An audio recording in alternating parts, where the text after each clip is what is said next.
Okay, this is crazy because I never thought I'd do this again. Also, there's an illusion here. This microphone is actually pretty far away from me, but I have it. It can be anywhere I want it to be. I keep clicking the mute button. Fuck. Okay. I've got a little bit of tangles here. I have to organize that. Oh, God.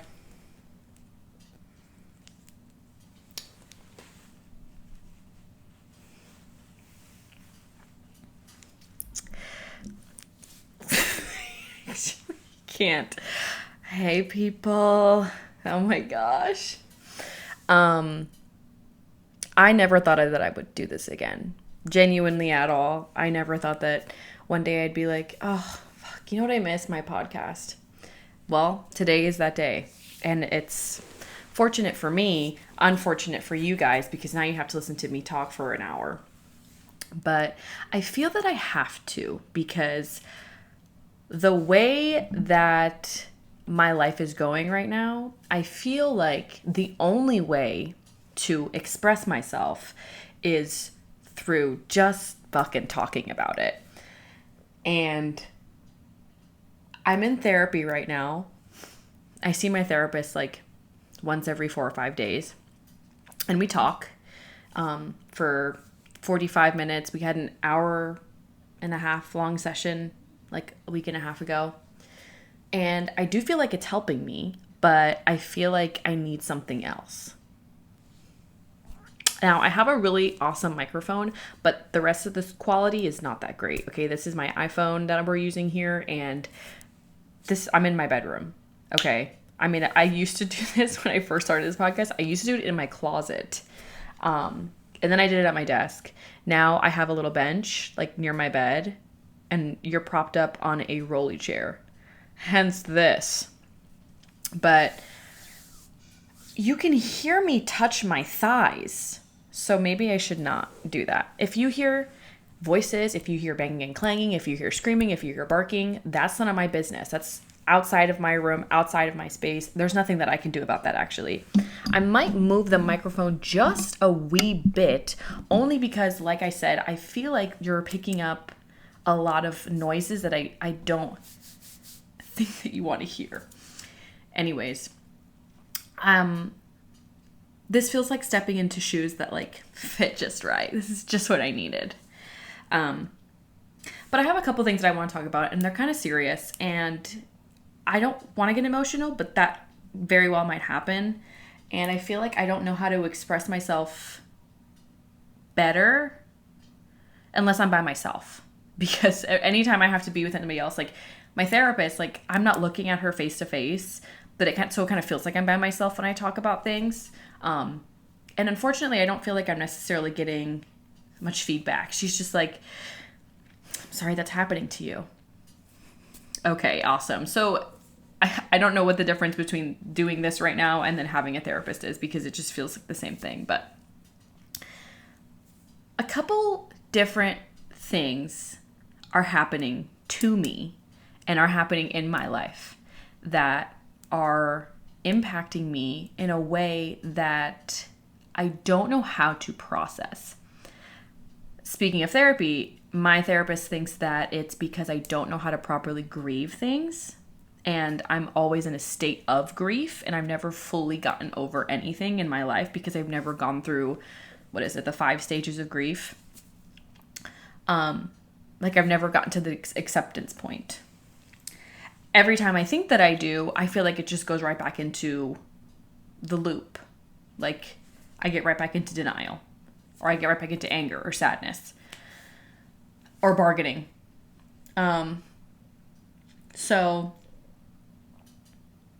a couple different things. At the beginning of this year, in January, I broke up with my boyfriend who I was with for like 7 months. And some of you might have seen photos of this man. His name was David. I don't care. This is completely open and candid. I don't care if he listens to this. I don't know if he will. He probably doesn't care about me right now. He does. I don't know. That's okay. We started dating in July of last year, and I had never had like a serious relationship before I started dating him. I had talking stages with guys. I hooked up with a couple guys. I had a relationship when I was in high school, but none of it was like real. Like, I would get upset and they broke my heart in many ways, but it wasn't like that connection, I feel like, wasn't super solid, and it was very quick. Like, we started talking and then a week later we were kissing, and but we never actually, like, it never got deeper than that. Does that make sense? Like, it wasn't a deep connection. So David and I, we worked together. Sorry, I just,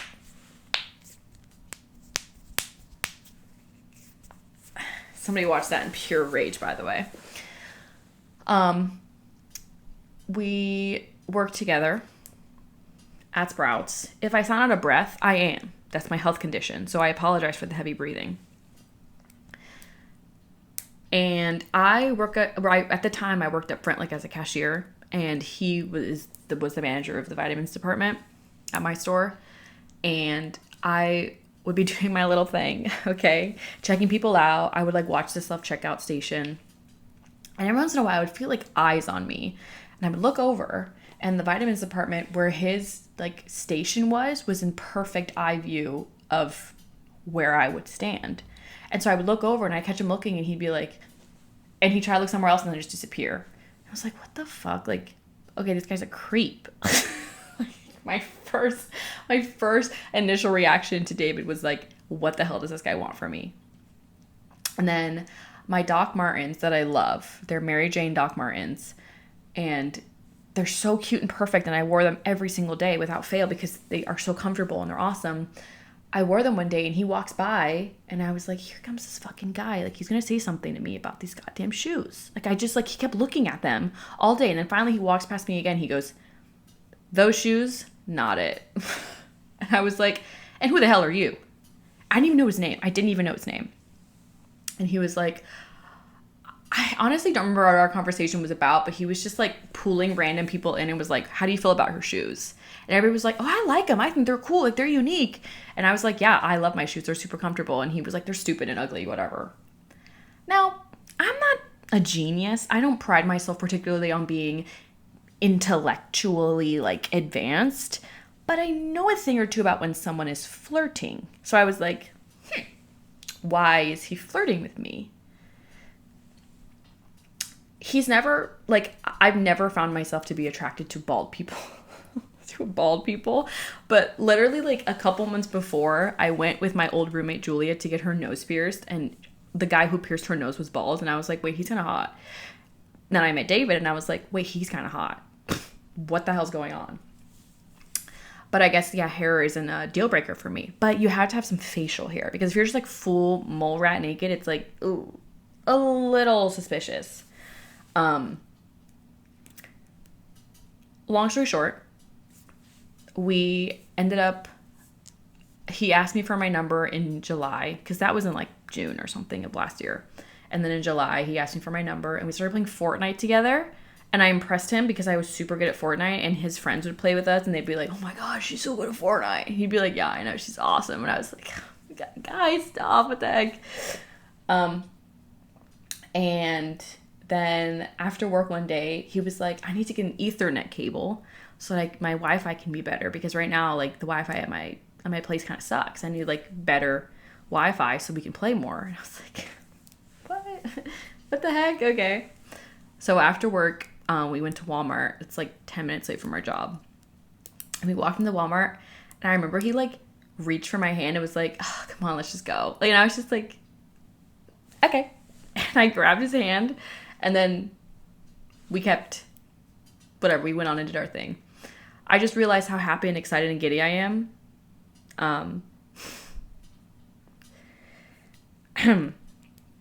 So yeah, then we started dating in the beginning of July, like officially. And one of my favorite dates and one of my favorite moments of hanging out with him was we went to St. Pete, and he's vegan. And so there's just like really awesome vegan place in St. Pete that one of his friends actually worked at. It's called Good Intentions. It's really good. You should go. And I was like, let's just go have some dinner. We'll go to the beach and watch the sunset or something. And we're going to pause here. And I'm going to get into like the internals, what I was feeling. I have never clicked with someone so fast. He also randomly sent me a playlist and was like, oh, all these songs remind me of you. Unwarranted. I didn't ask him to do that. He did that out of his own free will. And this was before we started dating. This was like, we had each other's numbers and we're texting back and forth for like a week, 2 weeks, maybe like max. Oh, awesome. That playlist has since grown and it's now like almost 250 songs in length. It's really hard to listen to now. Anyways, I was like telling my mom about every single thing that him and I would do together and how awesome I felt and like how safe and secure I felt with someone. And I was like, I've never felt like this before with anybody. Like, and he told me all the stuff that happened in his family life. And he told me all the stuff that happened in his past. And I was like, this kid is like, I say kid, he's 10 years older than me. But I was like, this guy is so special. Like, I don't know what it is about him, but he's so special. Like, he didn't have like, I don't want to say rough upcoming, and I won't go into details about his family life and all that stuff because I don't think that that's appropriate, but he didn't have it necessarily easy. And there's a lot of things that could have made a person very shitty in his upbringing. And he's not. He's genuinely the kindest, like, most helpful and willing person that you will ever meet. Like, he is so loyal to his friends and to the people that he cares about. And he loves animals so fucking much. And that's why, and everybody would be like, oh my God, he's a vegan? That's fucking weird. That's weird. I was like, no, like, that's his lifestyle. Like, it's important to him. And I would always defend him. And I was like, actually, vegan food's actually pretty good. I might become a vegan. What the hell? And, like, the way that he would view things, like, I remember he came over to my house one time and helped my mom and I do yard work. And I hate doing yard work, but I was out there for like 4.5 hours with him. And I remember we were putting stuff together and I was like, I'm like getting frustrated. Like, I don't care about this anymore. It doesn't have to be perfect. He goes, no, but like, why not? Why can't it be perfect? Let's figure this out together. And then we did. He planted a bunch of plants in a way that looked so awesome. We still have some of those plants out front still.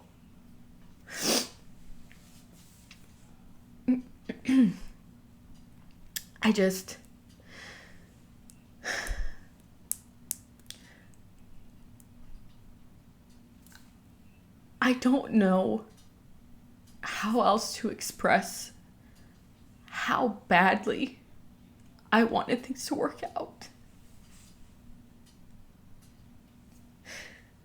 And he always said that I was too good for him. And that I wouldn't be happy with him in the long run. But I look back on things and I shit the bed so bad because I expected so much so fast because I knew that he was capable, but I like forced it on him and it got to a point where I was like really needy. And when you're not secure in yourself, nothing will ever make you happy. And there were so many things, little things, that would piss me off. And he would always apologize for it. He would always make up for it in some way. But it was literally never enough. And I want to say so badly that he was shitty, that he was annoying, that he was irresponsible, he embarrassed me, he made me feel stupid, he, like, ruined my life. But I like, can't. I cannot. There's, like, as frustrated as I would get with him about certain things, like, he always, like, he was so good. And he cared so much. I just didn't. He cared so much, but I don't think he knew how to express himself in a way that would satisfy me, because nothing ever did. And, like, I'm looking back at things now, and I have been for the past 6.5, 7 months. I'm looking back at how genuinely, like, there are things that I didn't notice. I didn't notice them until I didn't have them, until it was completely over, that I was like, he was trying.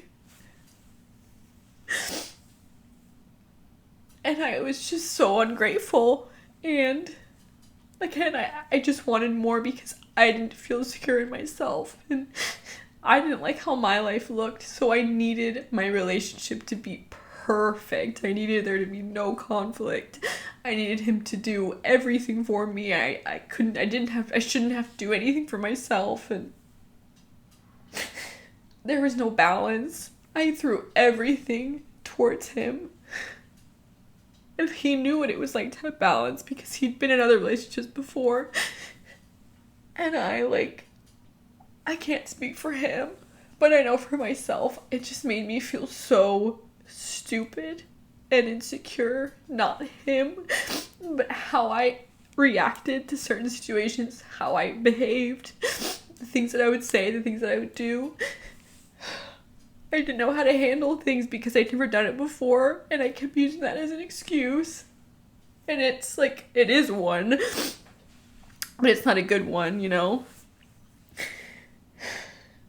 And I am jealous of him and how secure he is in things, and how he knows how to handle situations, how he knows how to behave, how he carries himself.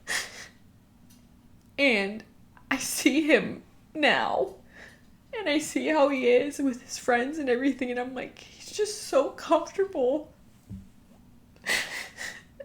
And, like, it's such a weird feeling, and I don't know how else to describe it other than, like, I envy how cool he is about everything, and how just laid back he is, and he's just so in tune with his surroundings and with the people that are around him, and, like, I don't know what that looks like, and I am so mad at myself for letting the only person who understood me and understood my nuances, like, get so fed up with how I was. And to the point where they were so, like, he doubted himself in our relationship because I gave him every reason to doubt. Because I was always unhappy. And it's interesting because I would tell people all the time how happy I was and how awesome he was. But then when I was actually there, I would find any reason to be upset.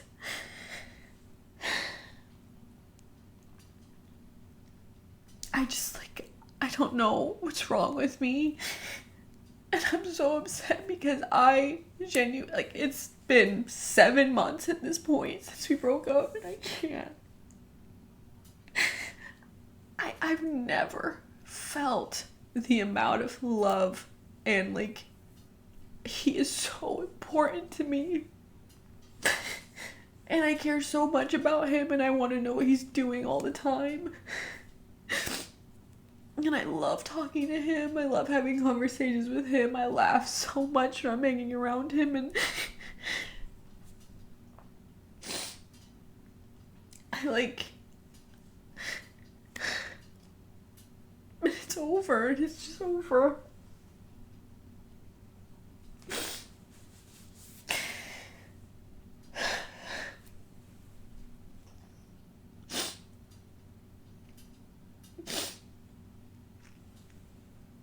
He moved away. He lives 2 hours away now.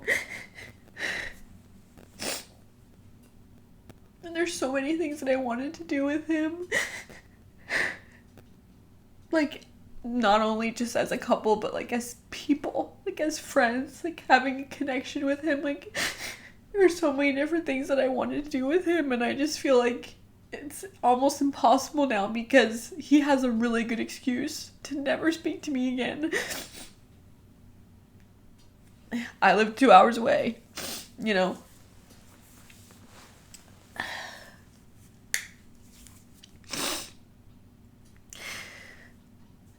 It does not matter how much he pulls away, how much he tells me that things are just different now. Jason, like, I still care about you, but it's different now, you know? I can't. I don't know how to behave. We're hanging out as friends, and I literally am like, this isn't real. Like, nothing's real. I like can't believe that we are not together. Like, when we were together, I was like, this is my person. Like, I'm gonna marry him and we're gonna be together forever. Like, there was like not a doubt in my mind about that. But I was always doubt why he was with me, because I'm so fucking weird and I'm annoying and I'm loud and I'm needy and I'm so insecure about everything, and I started developing health issues. So now I have to be like really dependent on other people. And I'm so emotional. And like I said, he's so not any of those things. And I could tell that it was just like draining him as the relationship went on. And like he would do stuff and he would tell me like, I don't understand this reaction. And there were things that he did that pissed me off.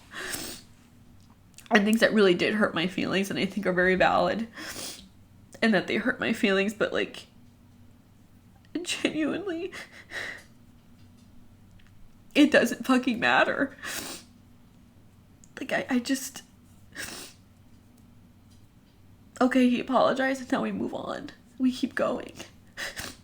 It was never meant to be something like, okay, let's just break up then. Like, if you're so unhappy. And I tried to convince him so hard. When he wanted to break up with me, I remember I was like, wait, what? That's like a joke, right? Like, you're kidding? Like, no. The next day, he waited an hour after I got off of work to break up with me. It was bothering him so much. Being with me bothered him so much.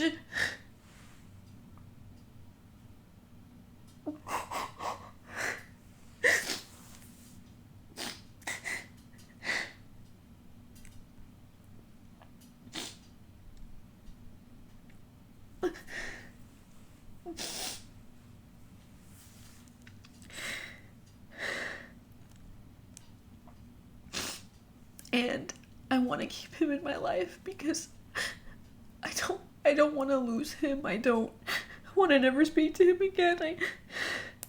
I love him so much. I try to convince myself that the feelings changed and that we really can be friends and things can be purely platonic, but I can't. I like, clearly, I'm not at that point.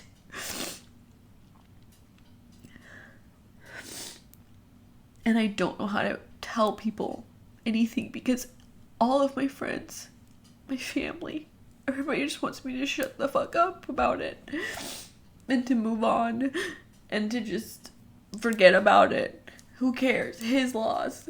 You're gonna find somebody who's meant to be for you, and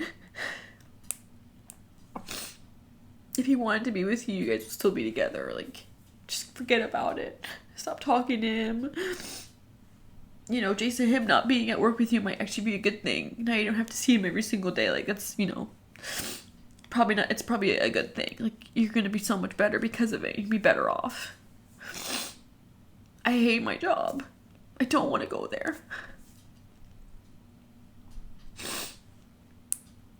Especially now that he's not there, I have nothing to look forward to. Like, that's what I looked forward to, was to see him.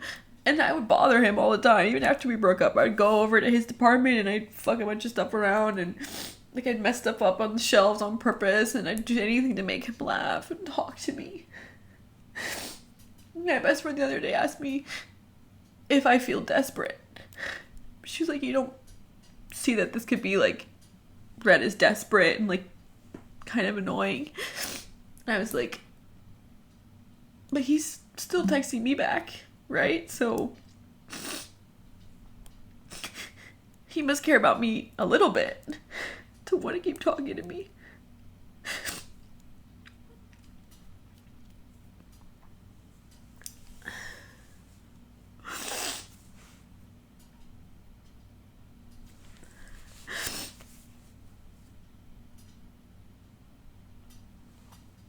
I don't know, dude. I have no idea anymore. I have not felt sure about anything. I was so sure about him.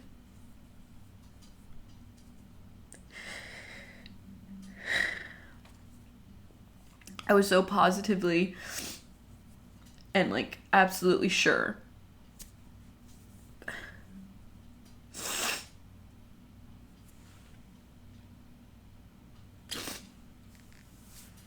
Anywho, the other thing that has been bombarding my brain is my recent health issues.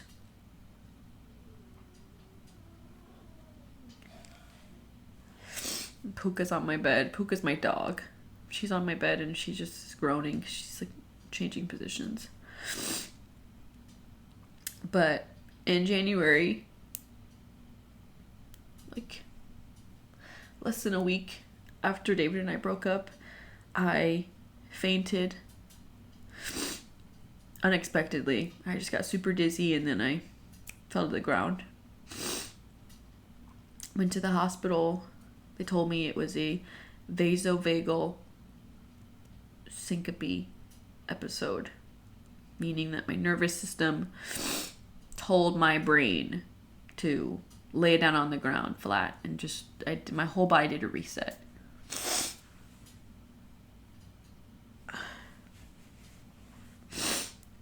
However, it kept happening, and it got to a point where I couldn't get up after I fell down, and my legs would be really tired, and I would feel super nauseous and dizzy, and I felt like I was constantly on like a boat, like rocking back and forth, and I couldn't collect myself and get my bearings. So I went to the hospital like 2 or 3 more times, and they suspected it was POTS, postural orthostatic tachycardia syndrome. Different postural changes, sitting down to standing up, walking around, laying down to standing up makes my heart rate go up really high. And stress can be a factor in a lot of things, and heat, all that stuff. But most POTS patients don't faint. So they were trying to figure out why I kept fainting and why my legs felt the way that they did. Because they would run tests on me and my blood pressure would drop really fast. And usually that doesn't really happen when you have POTS. So I took a test called a tilt table test, where they lay you flat on a bed, 0 degrees, and then they raise you very quickly to 80 degrees, which is just before 90, a right angle basically. And they measure your heart rate and your blood pressure and all these different, like from here to there. And my heart rate jumped up to 160, 170 or something. And my blood pressure dropped so low that I fainted, and they couldn't get a reading on me. So then I got a diagnosis of orthostatic hypotension, which different postural changes and standing for too long can make my blood pressure drop, which means that I have super low blood pressure. So I work 3 days a week, 5 to 6.5 hours each shift. I'm sorry, I had a burp. And I have to wear compression garments, whether it be like shapewear, which I'm wearing right now, or compression socks. I have compression leggings as well that I should be wearing. I have to drink 2,000 milligrams of sodium, or consume 2,000 milligrams of sodium a day in order to be normal. I can't be on my feet for too long. I can't be moving and active for too long. I can't be out in the sun for too long. Stressful situations and environments are really risky for me because at any point I could faint. I fainted probably 3 times since I got put on new medication, so it's not really doing much for me. Exercise makes my symptoms worse, so I have to try other exercises because I have to keep my body moving so that the blood can keep moving and my blood can flow freely between my valves so that my blood pressure doesn't drop. So that's been frustrating because I don't really work.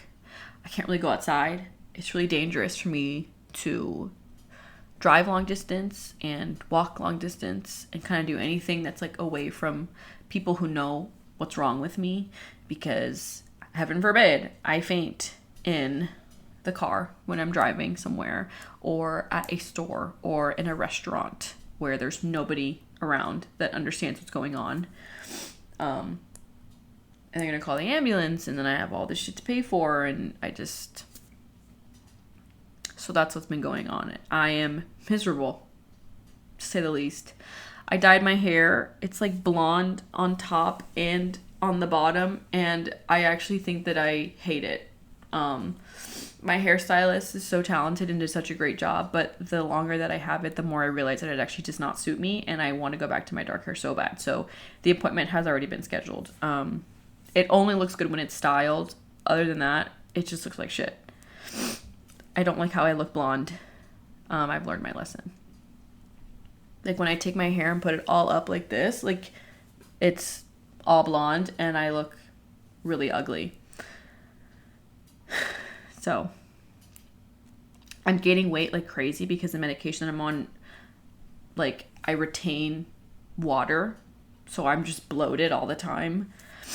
I gained like 20 pounds in the last 4 months because of all the salt that I have to consume, and because I can't really, not really active, I can't lose weight necessarily like that. So it's really awesome. I feel like shit. I look in the mirror and I look like shit. And that's my dogs screaming and barking. And Puka is now trying to leave. Puka. Oh my gosh. Hey, Puka, no, come here. Puka. Come here.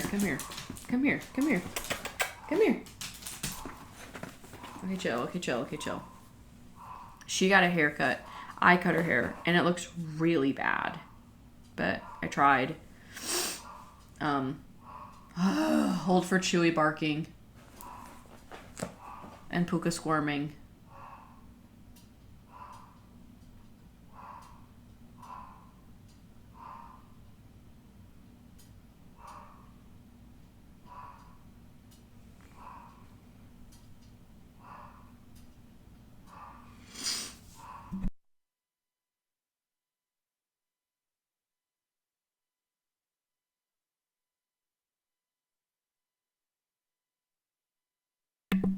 Maybe he'll stop. I don't know.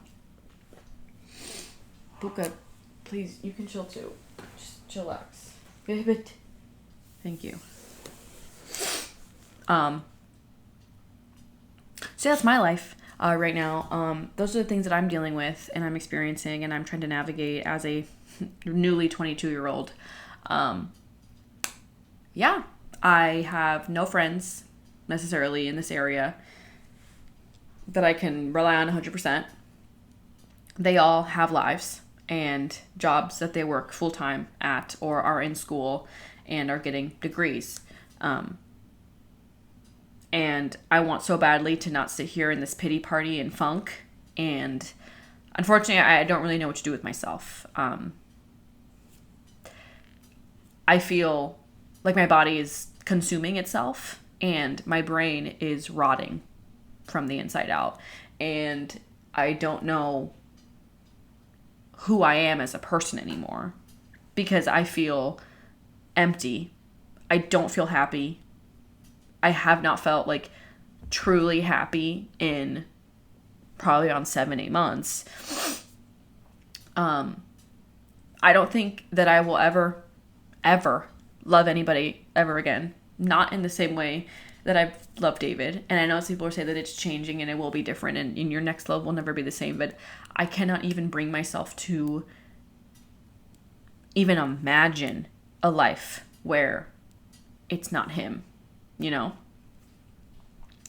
And I don't know how to move on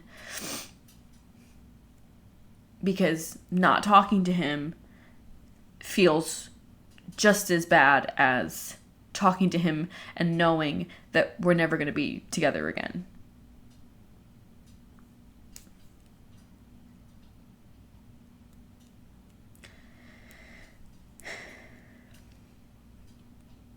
Like the whole block him and just call it a day.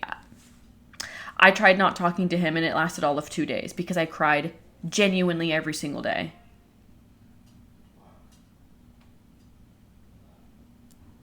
So, yeah. Sorry, this is kind of a sad welcome back, but that's where I'm at. If I have anything new to share, we'll circle back, guys. But at this point in time, I feel just kind of like garbage. And I'm trying. Some days I have really good days and I'm really happy and I actually think that everything's going to be okay. And other days I remember that I'm a piece of shit and I don't know how to keep a good thing. And then we get this. So, yeah.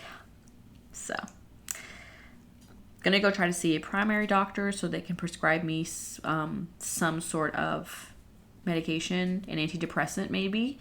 I'd rather feel nothing at all than what the hell I'm experiencing right now because I actually don't know how to function in my daily life. My nervous system is shutting down. My anxiety is through the roof and I cry every single day without fail. Every night when I wake up in the morning, throughout the day, I'll be sitting in the car and I start crying. Olivia Rodrigo just dropped her new album. Hey, Olivia was filming actually and recorded everything based on everything that I've been experiencing. So, it's been really hard to consume any type of media without thinking about how much I miss David and how much I wish that he was there watching it with me and experiencing it with me. So, yeah. It's awesome. It's so awesome. I wish that I was 10 years older so that him and I could get along probably better and he could see things. I could see things as he sees things and I could, not be so insecure and stupid and annoying. So, Yeah.